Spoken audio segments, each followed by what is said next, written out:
Hi, I'm Loretta Bush, President and CEO for Authority Health. Now, May is a natural month for physical fitness. The days are getting longer, the weather's getting warmer, and we just naturally want to get out of the house and be more active. It is so good that this month is also the month that we celebrate National Physical Fitness and Sports Month. It has a theme of Move Your Way. In addition to that, it's also National Bike and Roll Day on May 4th. And the Hope Family Health Center is also celebrating Healthy Kids Week later this month, all in this beautiful, warm month of May. Now, here to help me talk about the month of May and all of the things that we're celebrating, we have a very special guest who has joined us. This guest is going to help us better understand fitness and how it plays into our overall well-being. I'd like to welcome Dion Johnson. Dion is a nurse practitioner. She is also the founder of Krazy Fit, a physical education and training program in Detroit. She is passionate about health from a holistic approach, and she's also certified in digestive enzymes. She's a digestive enzyme specialist, I should say, who believes that proper nutrition and exercise is essential to good health. And we're going to talk about that also a little later on in the interview. Welcome, Dion. Thank you. Thank you for having me. Thank you so much for joining me. So, Dion, why don't we just start off by you telling us more about Krazy Fit and talking about how your professional journey as a nurse led you to promoting physical fitness. Okay, thank you. Yes, I started nursing in 1995 as a registered nurse, and then I became a nurse practitioner in 2012.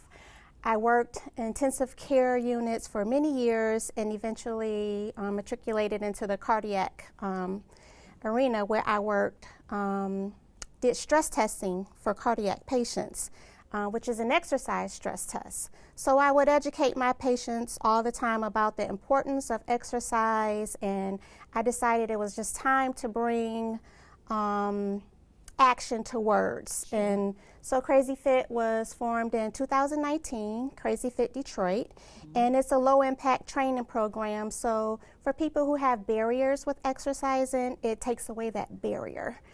I was very active as a youth. I did gymnastics for years and had joint problems and needed a low impact training program. So when I saw bungee fitness on TV, I wanted to go and do this exercise, and there was nowhere in the area to do it at all. So I kind of went down a rabbit hole and Krazy Fit came about. Wow. So you said a lot in there. So you were a cardiac nurse. Yes. Doing stress testing. Yes. So you actually then got a chance to see the end result a lot of the time when people weren't very fit. Oh, absolutely. I would give examples. For example, a patient will come in with the elevated blood pressure, right, and I say, hey, this is what your blood pressure is prior to getting on this treadmill. I guarantee you by the time you get off of this treadmill, your blood pressure is going to be lower because of the exercise. About 90% of the time, their blood pressure was lower after working on the treadmill, and I'm like, you can actually see the evidence of exercise and how it plays in lowering your blood pressure. That's amazing. And then the other thing I heard you say, you had a personal need to look for something that was low impact. And out of that looking, you became an entrepreneur. You saw a need and you filled that need, not only for yourself, but for others as well. Yes, because traditional workout, treadmill, squats was having a big impact on my joints, on my knees. Yes. So the bungee takes it's low impact, so I can do them all day long in our bungee fitness. Wow. So let's stay there for a bit. So, because a lot of times you would hear things like, no pain, no gain. And it sounds like then that's not true, that you can actually get benefit from things that are not tearing your joints up. Absolutely. There are several ways to exercise that are low impact. Water aerobics, no impact. We have two different types of exercise at Krazy Fit with the bungee and also kangaroo jump boots, which were designed by an orthopedic surgeon to decrease the impact on the joints, to make high intensity cardio and exercise that people would not normally be able to do very doable. And people can lose weight doing these? Absolutely. That's amazing. People need to know more about that. So the Department of Health and Human Services recommends about 60 minutes of moderate intensity aerobics a day. So what is moderate intensity aerobics, and how can we encourage our kids to do more of that? So moderate intensity aerobics is more of a cardio, which we consider a cardio workout. It's working out using oxygen to give energy to the cells. So, and cardio is exercising your heart. And I have to explain to people that the heart is a muscle. So you want to work out that muscle. The more you work out that heart muscle, the less your heart has to work. So exercise such as you mentioned today was National Bike Day, riding a bike for an hour, going outside and walking for an hour, something that increases your heart rate to 60% above your resting heart rate would be considered moderate intensity exercise. So that's what aerobic is about. It's getting your heart rate up. Getting your heart rate up, yes. So if we wanted to encourage our kids to do that, what are some of the ways we can encourage our kids to be more aerobic? We can probably start with telling them, put down your video games and get outside. Absolutely. So yes, it's a little bit difficult for kids to go to the gym like adults, but they can go outside and play. Playing tag for an hour, activities such as playing a baseball game, a basketball game, school gym class for an hour. That time frame is important. And you mentioned riding a bike and things like that. Yes. Yeah, absolutely.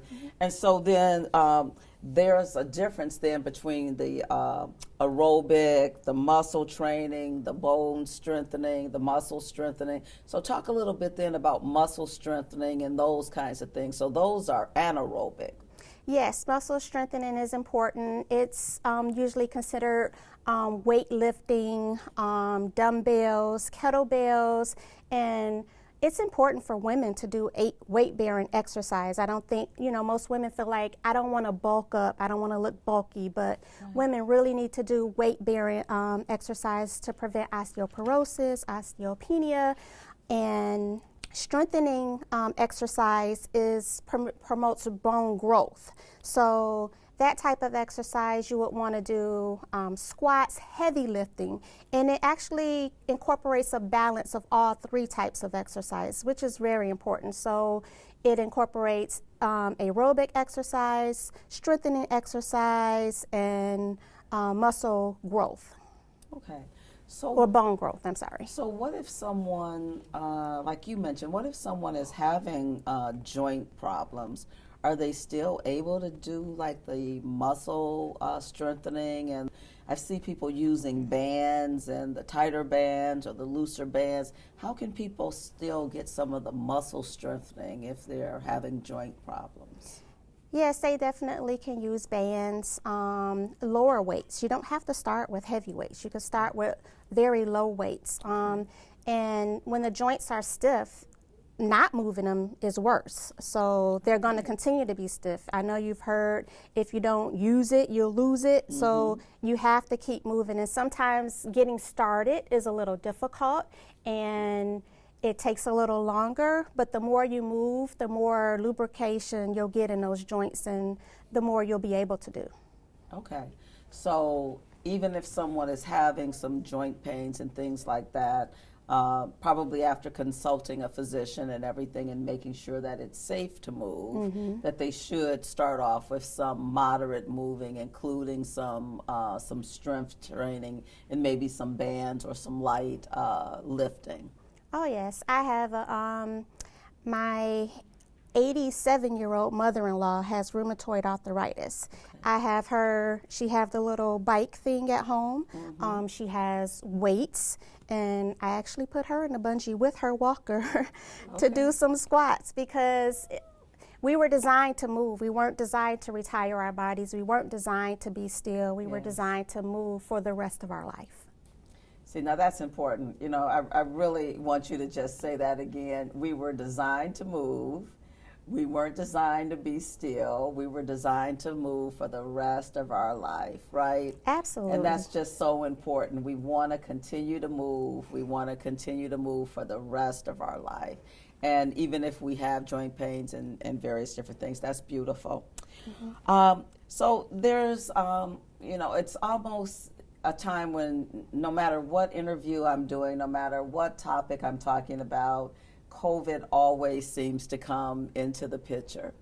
And there's research and evidence that says that that COVID has definitely impacted negatively on particularly young people's ability to get out and move. You know, so much remote schooling. Even, you know, right now, you know, many kids are still remote schooling, home-based education, no going to the gym. Gyms were closed for a while, childhood obesity. What are your thoughts about how we can start to restore physical fitness to our youth, which, in my opinion, and I'm sure yours, is so important? Yeah, I think just getting outside when weather permits, getting that activity in. I think parents are play an important role in getting their kids active, because if they kind of allow the kids to sit and use devices, you know, they'll do whatever, you know, they're able to do. But I know as a kid, I was told, go outside and play. That's right. And even in the wintertime, go outside and throw some snowballs. That's right. Go ride your bike. Don't come back into the house until, you know, for a certain amount of time. Yeah. Right. Yes. So I think we need to get back to that. It's so unfortunate to ride down the street on a beautiful day and see no children outside playing. That's right. That's sad to me. But just to get outside and play, they can play tag. There's so many recreation centers that have programs. I get emails all the time about programs. We actually have a teen workshop that we did prior to COVID that we're going to be bringing back once a month. Oh, that's great. At Krazy Fit Detroit. Right. That's so wonderful. I mean, you know, you almost don't hear the words anymore like skipping, running, jumping, relay racing, just the basic things that you can get out and do right outside in the street. It really doesn't cost anything. You don't have to buy any special equipment for it. If you have legs and feet and relatively mobile, you can do it. A piece of chalk to play hopscotch. That's right. On the concrete. On the concrete. That's right, and it can get you going. Well, Authority Health, we were very fortunate to receive a grant for a mindful performance therapy trauma project at the Hope Family Health Center. And this project combines elements of CrossFit and also yoga, while engaging children in small goal setting and building resilience and teaching an active life and talking about wellness. And we were very fortunate that Dion and her staff there at Krazy Fit came on board to be a partner in this mindful performance therapy. Dion, talk to our listeners about this mindful performance and the benefits that it has on young people, both mind and body. Yes, I've been a big advocate of health, which is mind, body, and spirit. And I think people often overlook the mind part, because mental health in our community is just on an increase in the youth as well as adults. Absolutely. So exercise plays an important role in decreasing mental health. Children are affected by trauma in so many different ways, and it manifests in depression, anxiety, ADHD, and exercise have been proven time and time again over clinical studies to reduce all of those symptoms. Absolutely. And we are so fortunate that you and your team have partnered with us in this mindful performance therapy. So, Dion, what I'd like you to do now is to tell our listeners how they can contact Krazy Fit if they want to come to your business and work out and get healthier. So if you'll look right there and tell them the address and the phone number of Krazy Fit if they want to come to Krazy Fit. Okay, Krazy Fit Detroit is located in Allen Park, Michigan, 5127 Allen Road. Our phone number is 313-530-1073. Our website, www.krazyfitdet.com, and we have multiple ways to help you meet your fitness goals without impact to injury to your joints. We have several classes available right now. Awesome. Now, as I mentioned earlier, Dion is a nurse practitioner, and I tried to mention, I slaughtered it, but this time I'm going to get it right. She's a nurse practitioner and also a digestive enzyme specialist. Talk to us about that and the importance of nutrition and what that all means. Okay, so yeah, nutrition is very important. I know as a fitness center owner, I shouldn't say this, but you know, when people are trying to lose weight and get healthy, food is more important. Exercise has so many other benefits, but for the weight aspect, it's more diet. And food comprises of fat, carbohydrates, proteins, and enzymes. So I know a lot of people heard that you are what you eat. You are not what you eat. You are what you digest. So you can eat a perfect diet, and if you're not digesting that food properly, then you're not getting the nutrients that you should be getting from the food, even if you're eating the perfect foods. Okay. So digestive enzymes are very important because it's a part of food. Well, now, you know, the thing that I absolutely love about doing these talks and having these guests is that I learn so much, and I know our listeners learn so much. We at Authority Health, we absolutely know that knowledge is power. And we've always said you are what you eat, and now we know you are what you digest. Absolutely. And so that that is a piece of new additional knowledge for me, and probably I'm almost certain additional knowledge for our listeners. Dion, is there another last word that you want to give before we end? Although that was a powerful ending there. Is there anything else that you'd like for our listeners to know about physical fitness, about eating, about anything at this point? I would just like for everybody to know that it's difficult. So many people go into exercise and they struggle. They get on, they get off, they get on, they get off, but it's consistency that's the key. And just like anything, you have to kind of form that habit. And at Krazy Fit, you know, we have a small community family environment, so we're not non-judgmental. We're very encouraging, and everybody uplifts one another. So I just think for anybody that's trying to get on that fitness wagon, just don't give up. Just stay consistent. Consistency is the key. That's wonderful. Don't give up. We at Authority Health, we recommend that children and parents that you continue to move your way both indoors and out. We'll see you next time.